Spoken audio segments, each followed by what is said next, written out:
नमस्कार साथियों, आप सब कैसे हैं। आशा करता हूं कि आप सब सुखी होंगे, स्वस्थ होंगे, मस्त होंगे।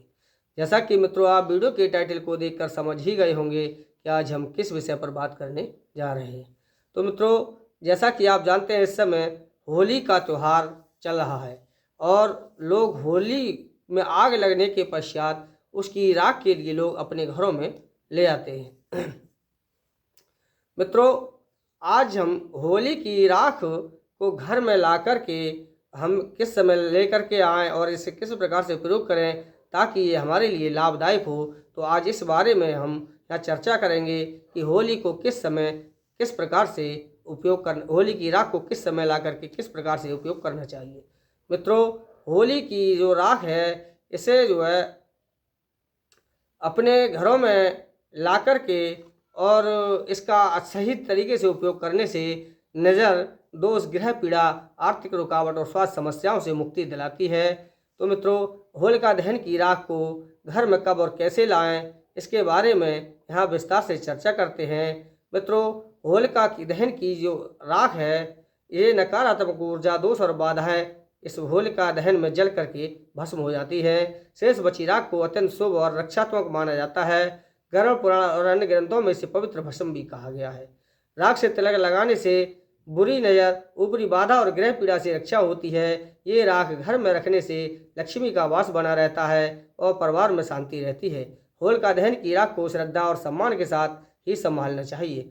अब मित्रों, इस राख को लाने का जो सही समय है वो क्या है कि होलिका दहन की राख अगले दिन सुबह सूर्योदय से पहले या सूर्योदय के समय लेकर के घर में आनी चाहिए। राख की अग्नि जब पूरी तरह से शांत होने के बाद ही इसे लाना शुभ होता है। यदि राख अभी भी गर्म है तो ठंडी होने का इंतजार करें। सुबह स्नान करने के पश्चात स्वच्छ वस्त्र धारण कर राख लाने जाएं।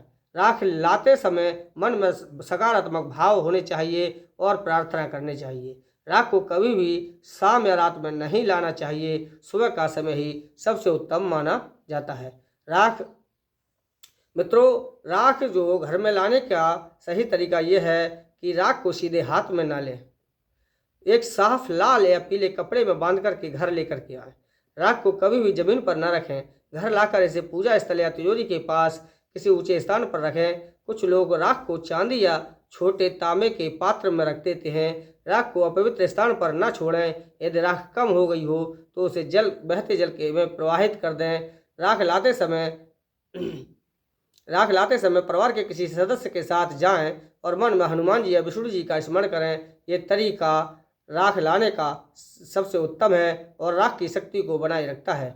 मित्रों, इस राख से तिलक लगाने का महत्व तो बहुत ही शुभ माना जाता है। कि होलिका दहन की राख से तिलक लगाना बहुत शुभ है। धुलेड़ी के समय यानी जो आग लगने के पश्चात धुलेंडी के समय स्नान के बाद राख में थोड़ा गंगा जल मिलाकर माथे पर तिलक लगाएं।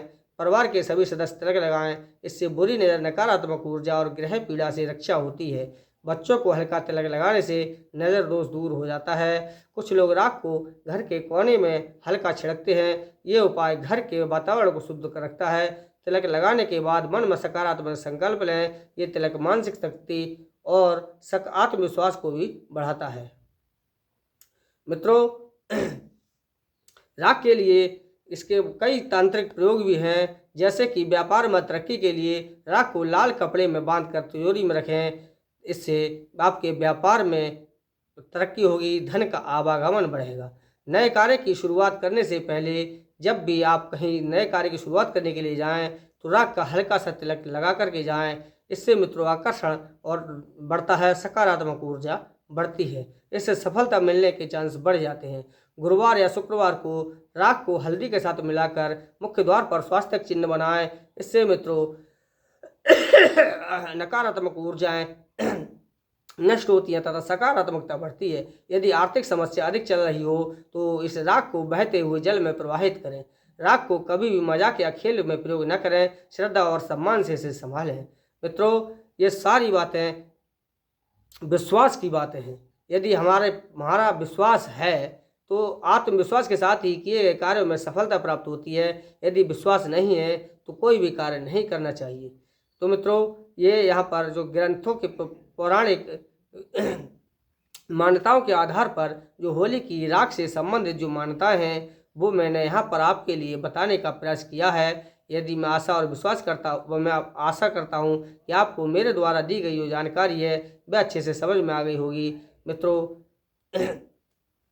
आज के लिए बस इतना ही है। मिलते हैं अगले वीडियो में, तब तक के लिए नमस्कार साथियों।